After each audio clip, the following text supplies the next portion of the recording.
Welcome back to the FloTrack podcast. Kevin Sully and Lincoln Shrike, FloTrack podcast at gmail.com. And as you can see, we have a guest today on the show, World Championship finalist from 2019. It's Nikki Hiltz. Hey, Nikki, how are you?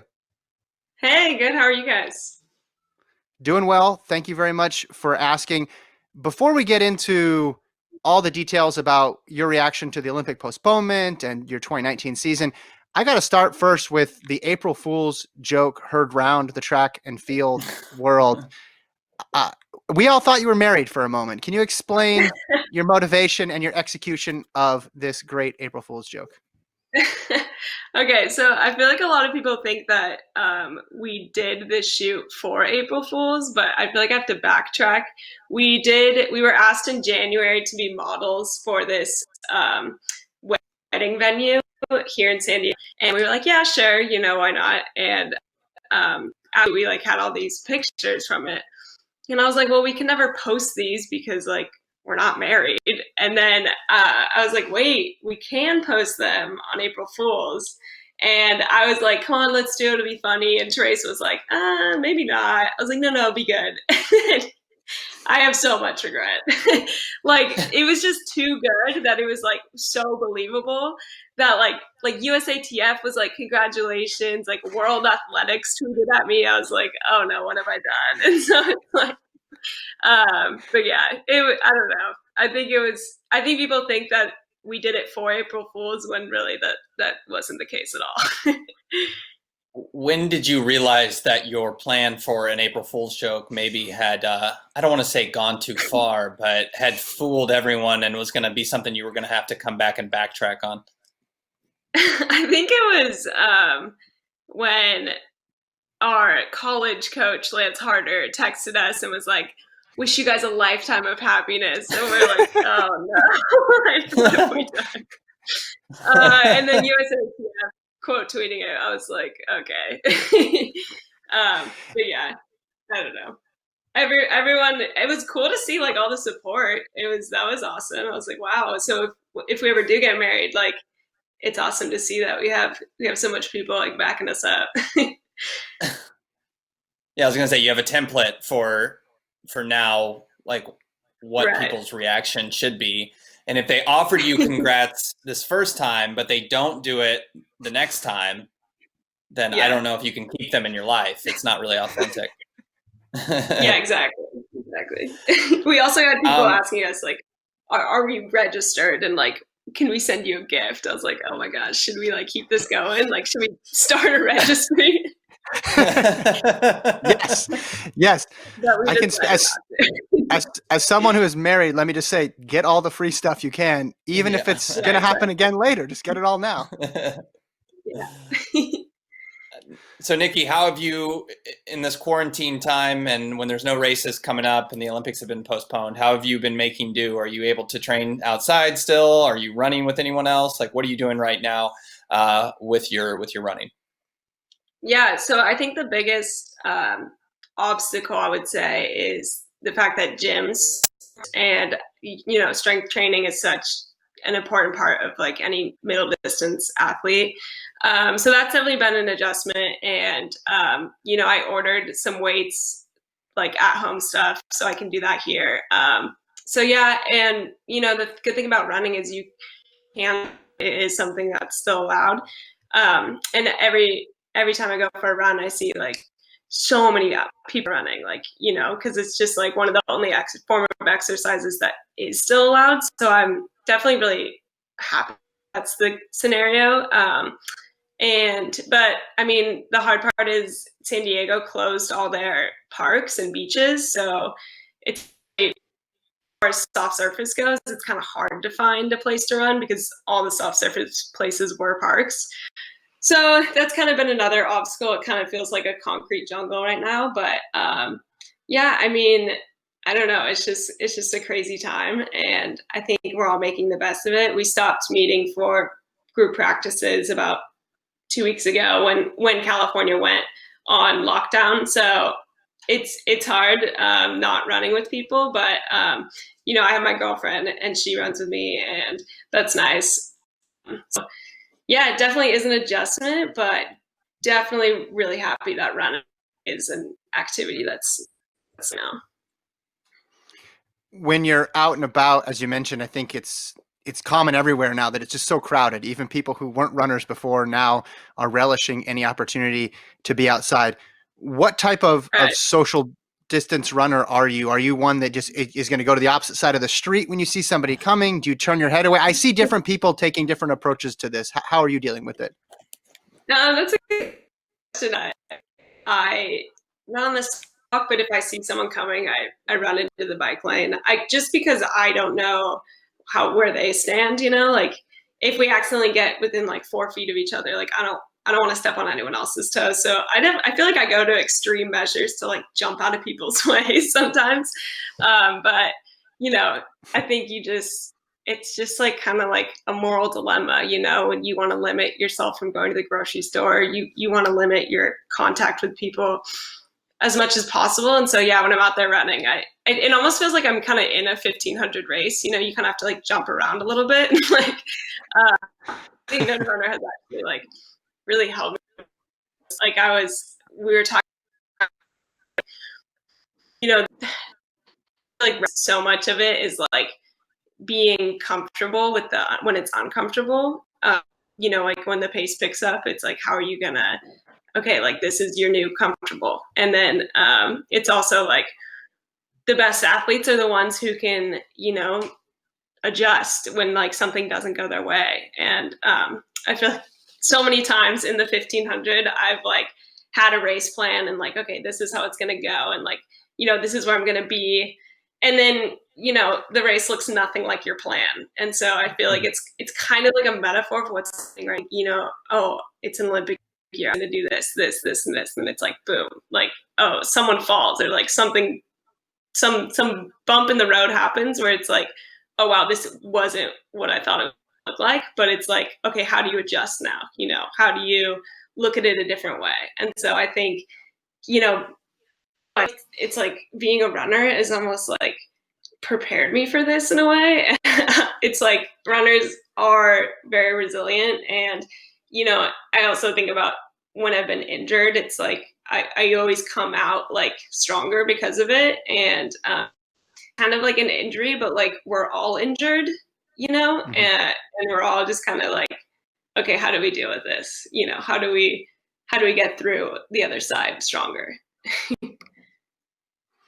How are you approaching it though? Like you obviously, in that analogy that you drew to the 1500 last year, you handled all those decisions almost perfectly. You had such a great season. So this year, how are you navigating it? What's your mindset in a year when there's no races scheduled and you have limited access to training facilities?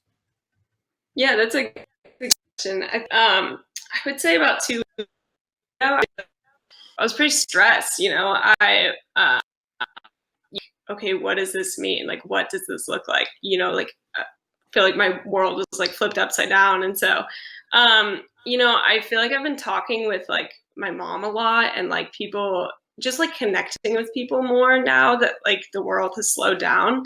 And I think that's really helped me. Like, I've also started meditating and doing like mindfulness practices and, just like realizing, okay, everything in this life is like impermanent, and like this is too. And like, so I think also my coach is like, he's really big on, never getting too high during the highs and then never getting too lows when it's low, kind of staying like even keel is gonna make you a better athlete a lot of times. So I think I'm learning a lot about myself and like just by slowing down. And but I think more than ever, just like connecting with people that are close to me, like teammates and like my mom and like my dad and my girlfriend on like an even deeper level. And just like, hey, we're all going through this. Like we can all be vulnerable right now and like talk through this and talk how we're feeling.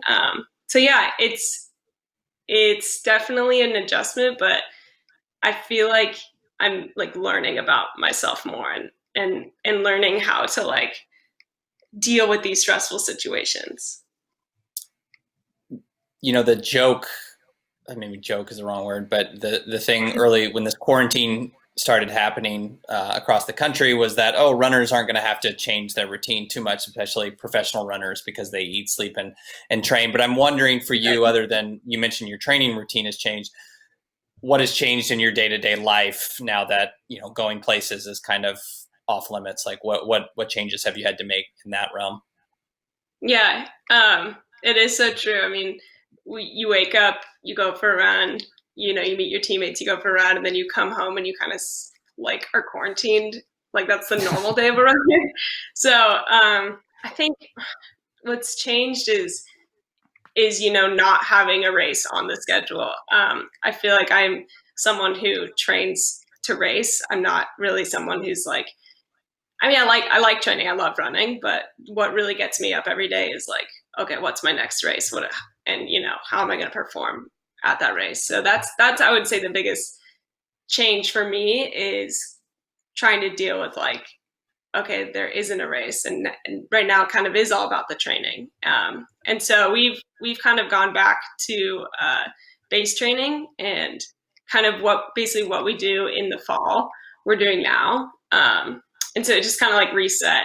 It was like almost like our indoor season was our outdoor season, and now we're like back doing base. But yeah, I think, and it is so crazy because when I think back to indoor season, it's like there was an Olympic year, like so many people run like crazy fast, like and I feel like anything goes in Olympic year, like nothing is too crazy. And so, I was lucky enough to be in that Melrose Mile where Ellie broke the American record and ran 4:16, and it was just like I ran 4:24, and I was like initially kind of pissed. So I was like, dang, like I just got beat by like about 10 seconds, and then I was like, wait, 4:24, like I have all this momentum, like I'm on a good trajectory, and so it is kind of crazy, like having all that momentum just like stop, and it's like, okay, wait, you actually might not get to race at all this year, so I don't know, I think I'm still like trying to work through it, but I think right now just really focusing on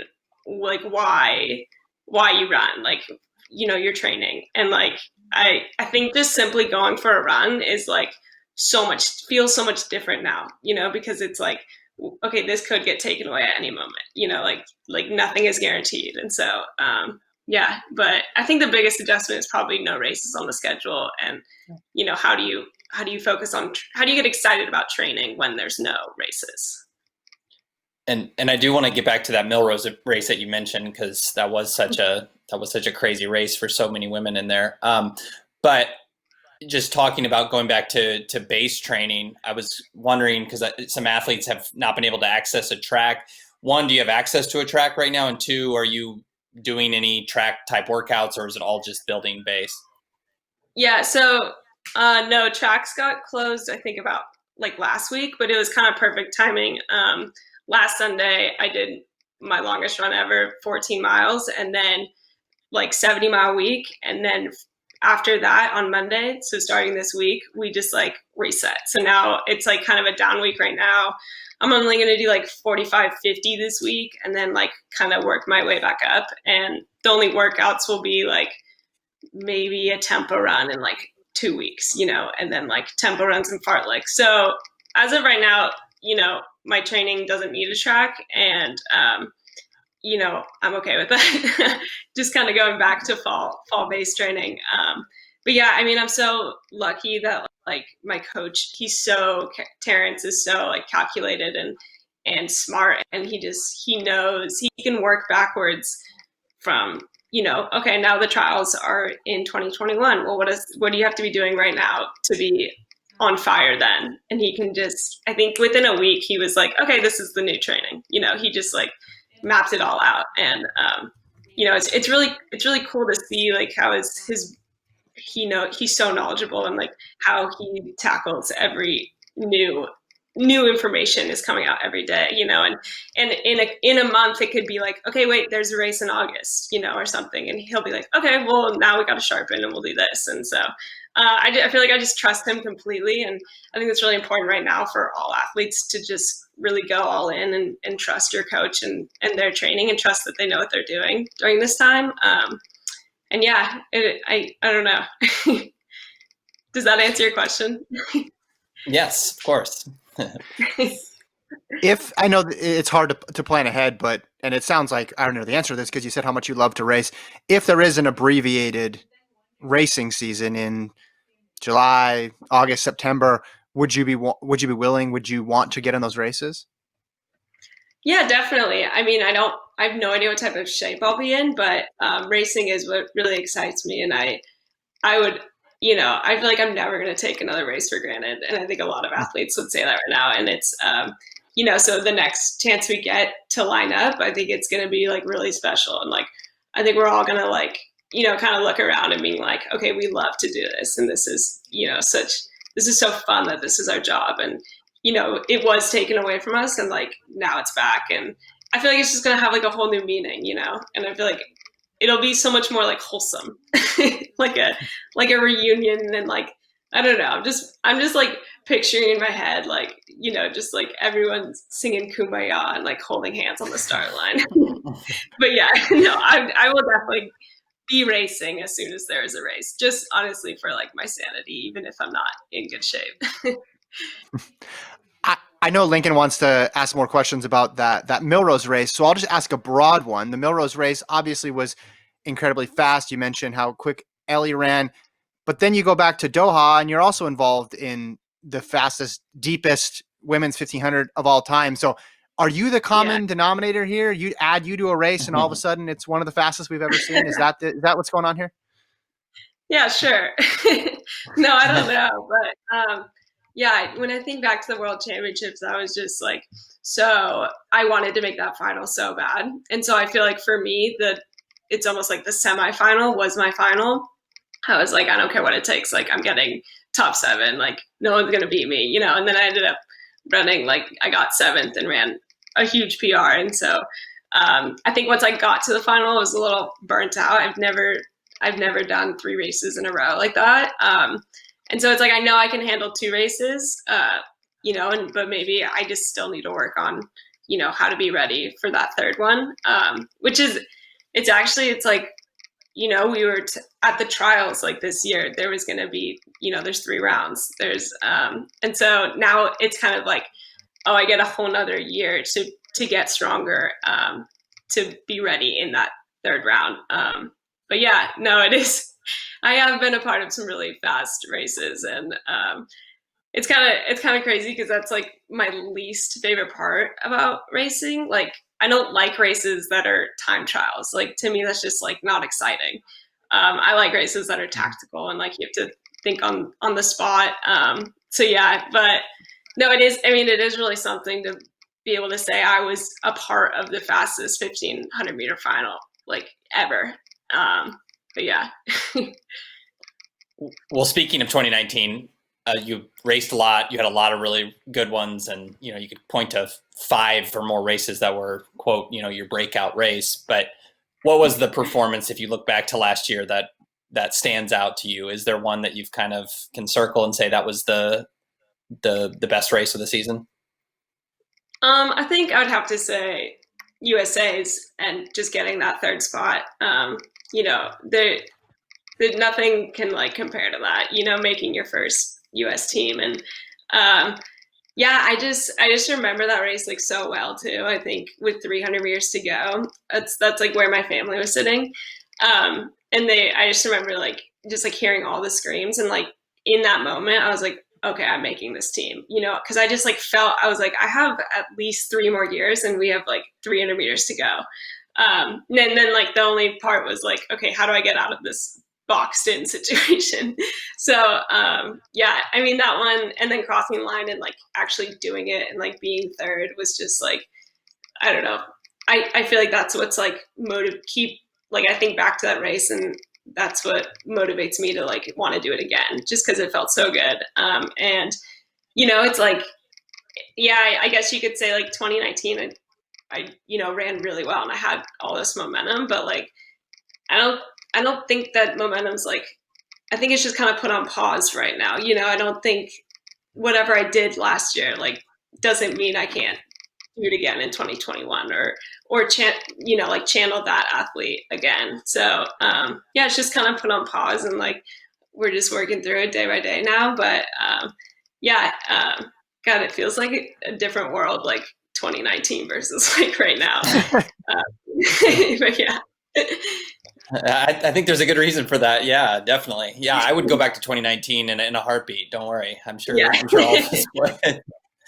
So you mentioned in Des Moines at the USA's, you realized with 300 meters to go, you kind of had a few more gears left in it, but you also were talking about being in kind of a tough position. Like, for you succeeding last year in tactical races, like in that one, and was the most important thing confidence, fitness? Like, what were you thinking with 300 meters to go in that race, and then how did that help you cross the line third? Yeah, I think it is all confidence, honestly. Like I feel like I won so many races leading up to that race that it was like, okay, you don't even have to win, you just have to get third. It's just like what you tell yourself, And so yeah, I think confidence is everything, and where you are at mentally is huge. And but yeah, I mean, honestly, it's like I changed so much from college to being a pro that it's like I can't even say like the one factor that did kind of help me make that jump. But I think a lot of it could also just be like that I feel like I can be more myself in San Diego than like maybe when I was in Fayetteville, Arkansas, like the South versus like I'm from California. San Diego's very like chill, laid back, It's just like it could be as simple as that, or it could be like, I don't know, I lifted more weights. Like I don't know what like the factor was, but I was just in a really good spot, and like still am, and just like happy. And I think a huge part of that too is just like being myself and not apologizing for like who I am or who I love. And that really, I think last year it kind of like it helped me gain all that confidence. Yeah, for sure. In that race in Des Moines, it was still in doubt, like with 100 to go, or even 50 to go. Didn't you have to make a move to kind of get out of the box there in those last 50 meters? Am I remembering this right? No, yeah, it was probably with 100 to go. I think I was in fifth. But I just remember, like I was trying to go wide, so I kind of bumped Sinclair. I was like, move over, and she like held her ground, which she should, that's what the 15 is. And then I just remember seeing a lane open on the inside, like to the left of Kate Grace. And I was like, in my brain, I was like, wait, can you pass on the inside? I was like, wait, what are the rules? Like I was literally thinking that 50 meters to go. Nobody knows. Sorry about it. Yeah. Okay, as long as you're not like impeding anyone, like you can get that spot. And so I just like, it's almost like I didn't even think, and I just like trusted my instincts and like snuck in on the inside. And I think I've learned, and I've watched like some races since then, that if you can just stay on the rail, like it does open up. And so I feel like I just gave away my secret, but like that is something in the 1500 that like if there's an open spot, like you take it and you find a way to get there. Obviously not like impeding anyone. I'm not saying like like throwing elbows or anything. But yeah, I think I just like trusted my instincts the last 100, and like for some reason it all worked out. I also think I just felt so good. Like I had so many more gears in me that I don't know. I was gonna find a way to get there in third. It looked like it was the combination of fitness and confidence in the same way. Yeah. I mean, it almost reminded me of Bryce Hoppel's season last year, where he always just seemed to be in the right spot at the right time. And you just you knew going into a race, he was going to run well. And that's how it that's how I ended the season kind of feeling about you going into every race is, well, I don't know what anybody else is going to run, but it seems like she's going to click off a really solid performance. And it kind of almost reminded me of how Jenny Simpson runs races now, of just time after time after time, her being there. How hard is that to do though in a 1500 where it's just wild every single time, especially in the championships? Yeah, I think the 1500 it's not even about who's necessarily the fastest. It's like who's the smartest, who can, if I think if you look at, and that's what Jenny's so good at, right? Like if you look at the splits of like who has the fastest left slap, like rarely does Jenny have that. Not calling Jenny slower, she's amazing, but she's just so smart at being at the right place at the right time that like she can like out tactic people who are faster than her, like on foot. So I think you just like I think I'm just trying to learn as much as I can like from this event and like watching races and men and women's races, you can just like you just see okay who does what and how does that work for them. So yeah, I mean that's why I love the 15 because it's so unpredictable and like the only thing predictable about the 1500 is that it's going to be unpredictable. So I don't know, the last I think I just learned so much from that event last year and I'm excited to like keep learning.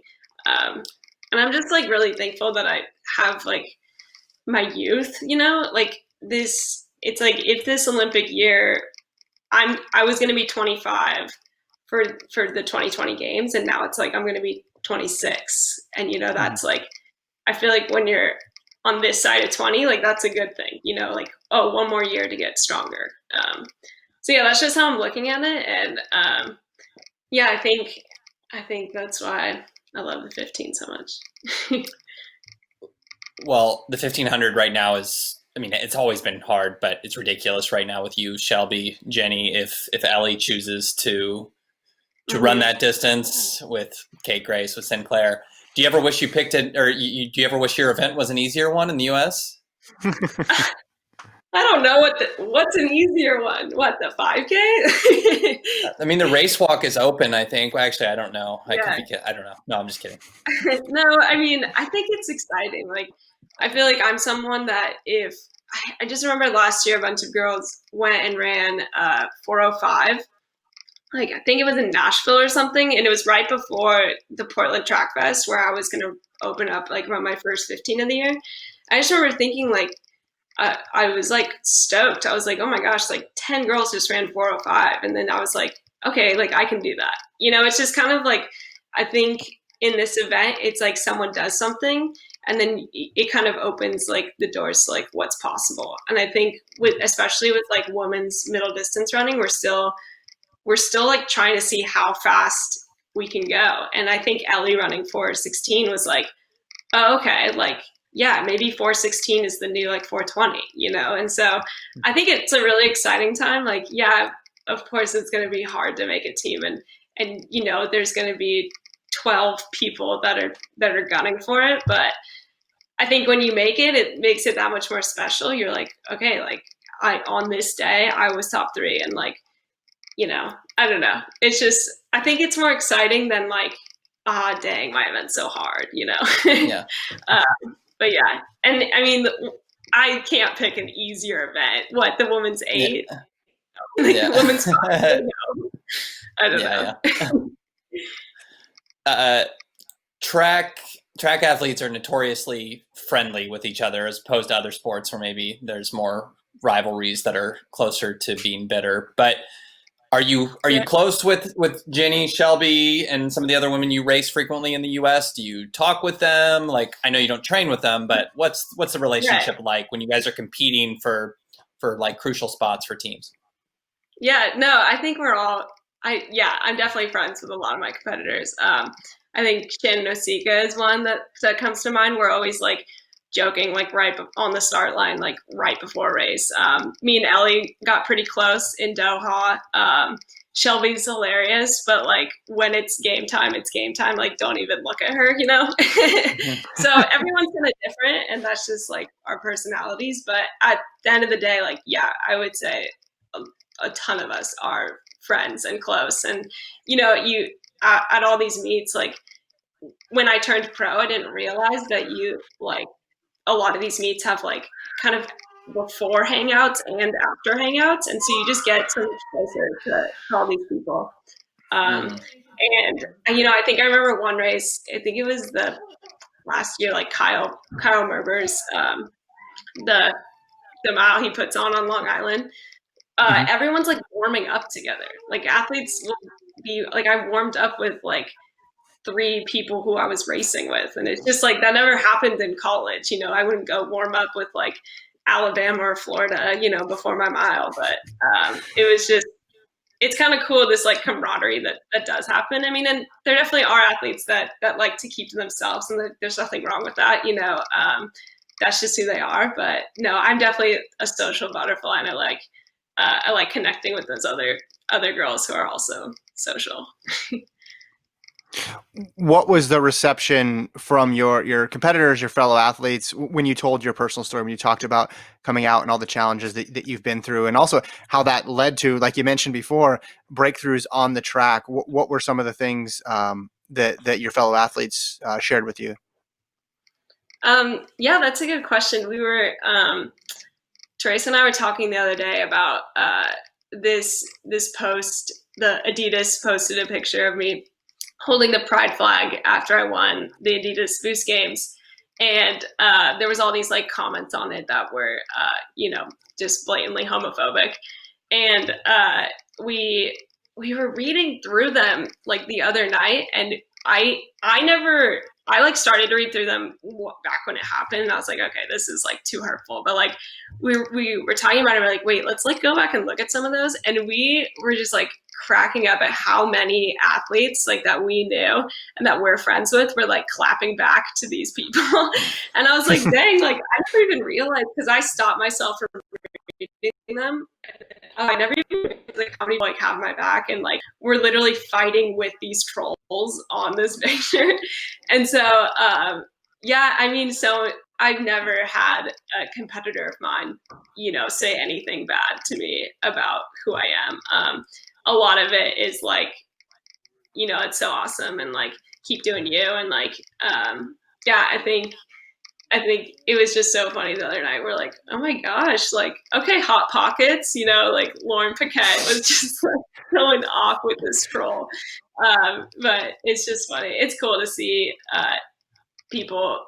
When I found that like when I'm vulnerable, then it's like people can be vulnerable with me back, and then you just like have this bond because of it. And I feel like that's what I've seen more than anything, is like kind of becoming better friends with people because of it.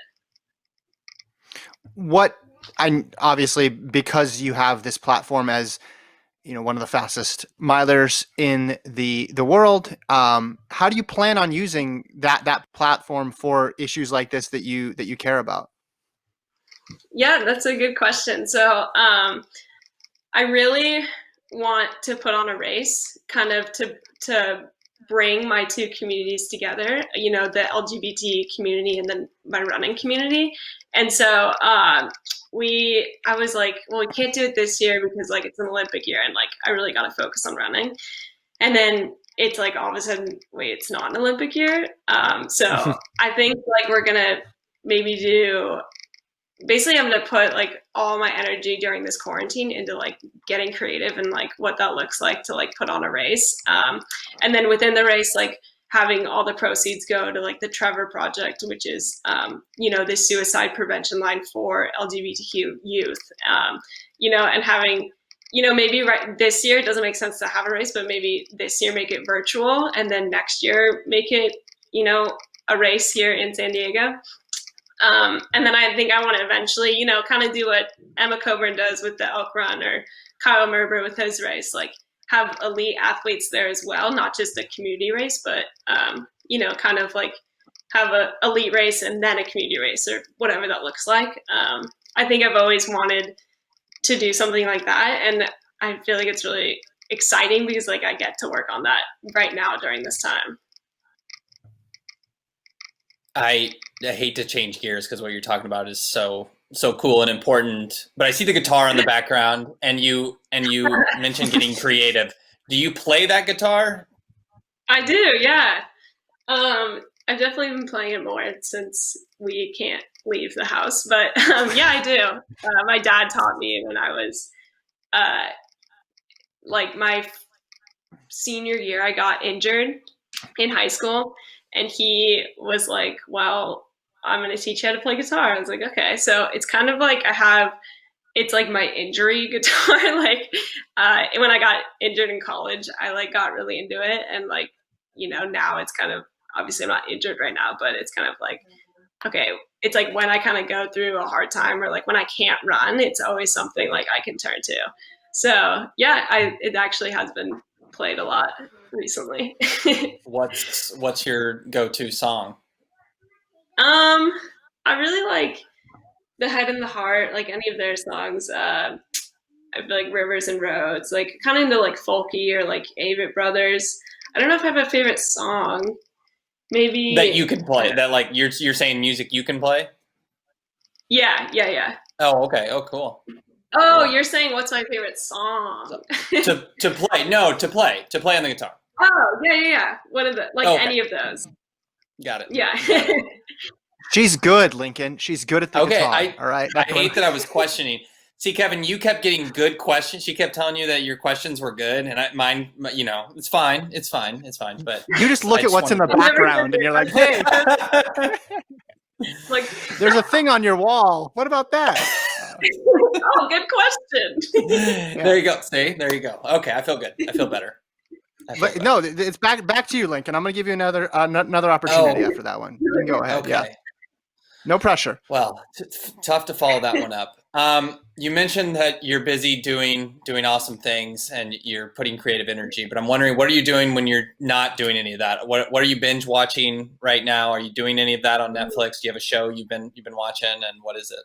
Yeah. So the new season of Ozarks just came out. I don't know if you guys watch Ozarks, but of course, it's good. So that's like pretty dark. So that's like our dark show we watch. And then when we need a break, we're rewatching The Office right now. I also, we're huge Schitt's Creek fan. I think that show is so funny. Like the writing in that is hilarious. So yeah, we're definitely watching our fair share of Netflix for sure. We actually also just watched the entire Star Wars series.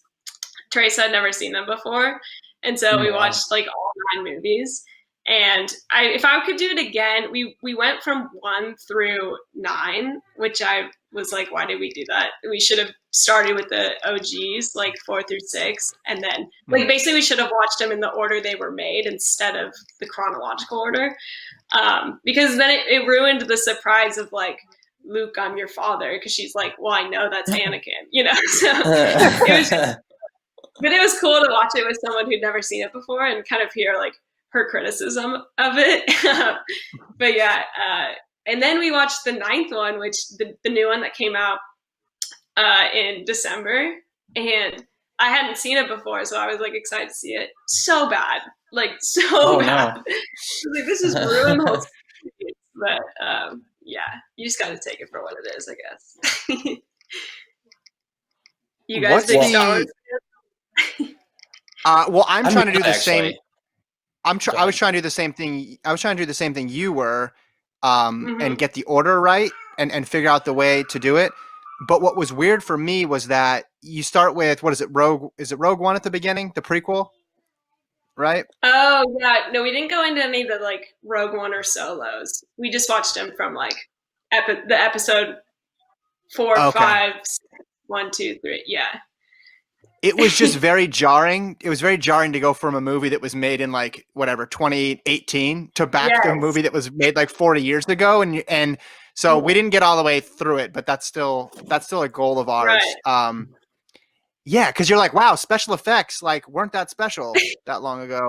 Yeah, exactly. Like 4 through 6. I think it was like 1977 is when the first one came out, and you're just like, what is this? Very jarring for sure. Yeah.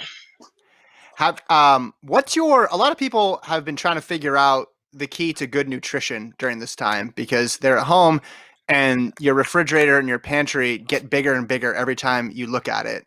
What are you doing to make sure you eat healthy during this time? Yeah, I think Teresa is an amazing cook, and we always like to cook and make dinner. So actually, like, not much has changed. The only thing is we go to the store a lot less. We probably go like once a week, whereas before we would honestly go every day. But yeah, I think we just got to stock up on like the produce and all the greens and stuff, and hope it doesn't go bad. We bought a basil plant and like a mint leaf. Like we're kind of buying. We don't have like a backyard or anything, but like I feel like if you could get into gardening, or kind of be sort of in a way like self-sustainable, like during this time, like that would, I think, is like the way to go. I wish we had a backyard and garden so we could do that, but right now we just kind of have makeshift basil, mint, and like cilantro plants on our window. But yeah, so yeah, it's definitely, I feel very lucky to have a girlfriend who loves to cook and loves to cook healthy things and get things that taste good. So yeah. Last year when you went out to LA for a race, Lincoln followed you around, I believe. He showed up at your Airbnb, and one with thing her permission. With her permission. Sorry, yes. One thing that stands out to me about that shoot was you got a parking ticket, and the way you handled the parking ticket led me to believe that was not the first time. Is there a boot on your car right now is what I'm asking. How are you Honestly, probably. Like actually, because of the quarantine, they have like suspended a lot of the traffic violations here. Like that's big for you. Yeah. Oh, it's amazing. Cause like I always forget on Mondays, the third Monday of every month or something, they sweep the streets here.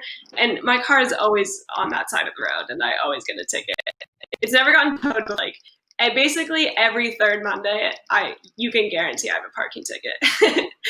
But yeah, it's actually been really nice because the city's gone easy on people because everyone has to stay inside and people park on the streets. So like they actually aren't ticketing right now, which is a great relief for me. Well, looking forward to 2021, assuming that, well, I don't want to assume anything right now, but hoping that 2021 is a year back to normal. What do you think your year will look like, noting that, there's going to be a rescheduled World Indoors and obviously the Olympic Games and, full indoor and outdoor season, basically. What are your intentions with the huge year that will be 2021?